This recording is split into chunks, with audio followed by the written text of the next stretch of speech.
नमस्कार, मैं हूं अंशिता। किसी दलित आदिवासी के सिर पर पेशाब करना धर्म है या अधर्म? बहुजनों को पीटना, उनके साथ अभद्रता करना धर्म है या अधर्म? इंसान के साथ जाति के आधार पर छुआछूत और भेदभाव करना धर्म है या अधर्म? क्योंकि खुद को साधु संत बताने वाले इन बाबाओं के लिए तो इंसानों के बीच की ये खाई मायने नहीं रखती। तभी तो हर तरह के भेदभाव से ऊपर उठे सन्यासी का चोला पहनने वाले रामभद्राचार्य बीजेपी के एजेंट बनकर रह गए हैं। संविधान और लोकतंत्र की व्यवस्था को रौंदते हुए खुलेआम कह रहे हैं कि मध्य प्रदेश में लड़ाई सनातन धर्म के समर्थक और सनातन के विरोधियों के बीच है। यहाँ शिवराज सिंह और कमलनाथ नहीं लड़ रहे हैं, ये तो नाम कहा जा रहा है। भाजपा कांग्रेस नहीं लड़ रही है, यहां दो लड़ रहे हैं, सनातन धर्म और अधर्म। मतलब क्या बाबा और संत मंचों से बैठकर तय करेंगे कि जनता को किसे वोट देना चाहिए? क्या आप मुफ्त में तरमाल उड़ाने वाले बताएंगे कि लोकतंत्र कैसे चलेगा? बाबाओं का काम कथा सुनाना, प्रवचन देना होता है या फिर किसी राजनीतिक दल का प्रचार करना? बड़े बड़े आयोजनों में पैसा खर्च होता है, लोग श्रद्धा भक्ति भाव के साथ इन बाबाओं के प्रवचन सुनने जाते हैं और उन्हें मिल क्या रहा है? चुनावी भाषण। बाबा के रूप में बीजेपी के एजेंट रामभद्राचार्य सीधे कह रहे हैं कि आने वाले समय में जो चुनाव होना है वो बेहद महत्व वाले हैं। ये चुनाव कमलनाथ और शिवराज का नहीं, भाजपा और कांग्रेस का नहीं, ये चुनाव सनातन धर्म के समर्थक और सनातन के विरोधियों के बीच है। हमने भगवान श्री राम की जन्मभूमि के लिए लंबी लड़ाई जीती है, सनातन की लड़ाई में भी हम जीत हासिल करेंगे। अब बाबाओं के इस तरह के बयान सुनकर यह सवाल मन में उठता है कि बीजेपी ने बाबाओं को काम पर खुद लगा दिया है या ये मुफ्त में संतई का झंडा नोचकर भाजपा का झंडा उठाए घूम रहे हैं, वो भी फ्री ऑफ कॉस्ट। और अगर इन्हें यही करना है तो संत महात्मा बनने का चोला क्यों ओढ़ रखा है? क्यों जनता को बेवकूफ बना रहे हैं कि हम तो सांसारिक मोहमाया से ऊपर उठ चुके हैं, हमारा दीन दुनिया से कोई लेना देना ही नहीं है, हमारा मन तो सिर्फ भगवान की भक्ति में लगता है। इन्हें प्रचार करना ही है तो राजनीति ज्वाइन कर लें।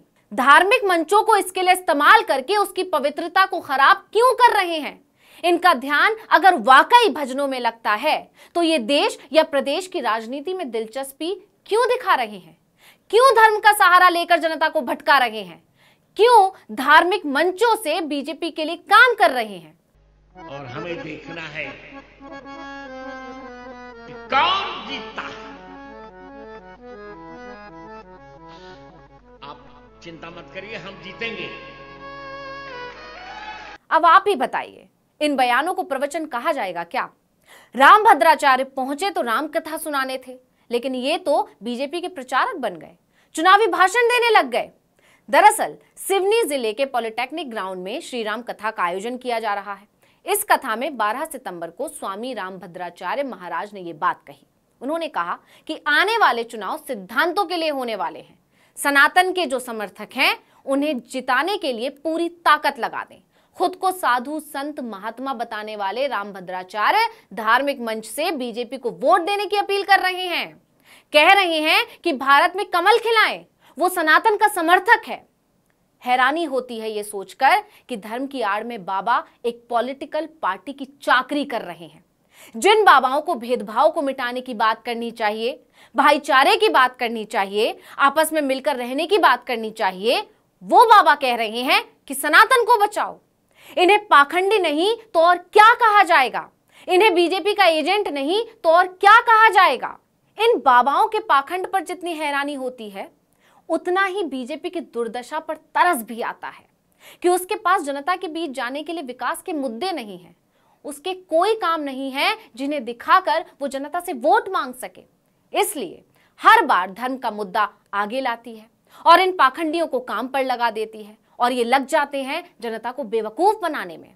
बाबा जी को मध्य प्रदेश में हो रहा भेदभाव नजर नहीं आ रहा, बहुजनों और आदिवासियों के ऊपर होता अत्याचार नजर नहीं आ रहा, अल्पसंख्यकों के घर पर चले बुलडोजर नजर नहीं आए, महंगाई बेरोजगारी नजर नहीं आई, व्यापम घोटाला नजर नहीं आया। उन्हें नजर आ रहा है तो बस ये कि सनातन खतरे में है और इसे सिर्फ बीजेपी ही बचा सकती है। इन बाबाओं और बीजेपी की टोली में कोई फर्क नजर नहीं आ रहा। यही तो बीजेपी की टोली कहती है। आपको याद ही होगा केंद्रीय मंत्री गजेंद्र सिंह शेखावत का बयान। उन्होंने भी तो सनातन को बचाने की कसम खाई थी। उन्होंने तो खुले मंच से धमकी दे डाली थी कि सनातन धर्म के खिलाफ बोलने वालों की जुबान खींच लेंगे। जो सनातन के विरोध में बात करेगा उस हर बोलने वाली शब्द बोलने वाली जबान को खींच करके बाहर निकाल देंगे। मतलब बीजेपी शुद्ध रूप से सभी चुनावी राज्यों में धर्म के नाम पर वोट मांग रही है, धर्म की राजनीति कर रही है। और कमाल की बात यह कि भगवान की भक्ति में लीन रहने की बात करने वाले सारे बाबा राजनीति में लीन नजर आ रहे हैं। एक लाइन से सारे के सारे बीजेपी का प्रचार कर रहे हैं। और प्रचार करते करते बाबा जी तो भाषा की मर्यादा तक भूल गए। बीजेपी के लिए चुनाव प्रचार करने में खोए तुलसी पीठाधीश्वर जगत गुरु स्वामी रामभद्राचार्य जी कहते हैं कि यहां वीर पैदा होते हैं, पप्पू पप्पी नहीं।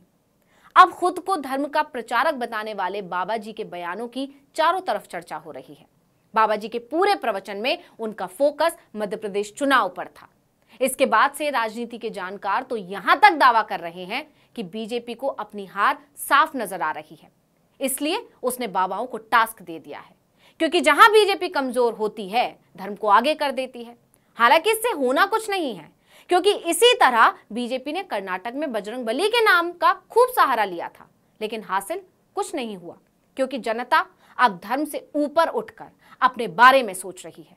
उसके लिए धर्म से बड़ा मुद्दा महंगाई, बेरोजगारी और गरीबी है। तो इस वीडियो में इतना ही। आपसे अनुरोध है कि YouTube पर हमारे चैनल आर्टिकल 19 इंडिया को सब्सक्राइब कीजिए, फेसबुक पर लाइक कीजिए, कमेंट करके बताइए आपको हमारा ये वीडियो कैसा लगा। आने वाले दिनों में हम और किन मुद्दों पर वीडियो बनाएं ये भी जरूर बताइएगा।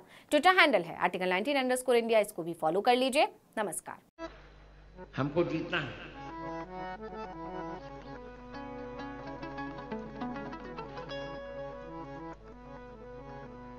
यहां शिवराज सिंह और कमलनाथ नहीं लड़ रहे हैं, ये तो नाम कहा जा रहा है।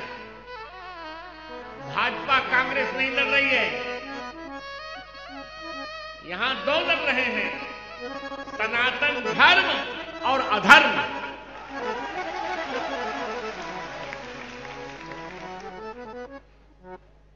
और हमें देखना है कि कौन जीतता है। आप चिंता मत करिए, हम जीतेंगे।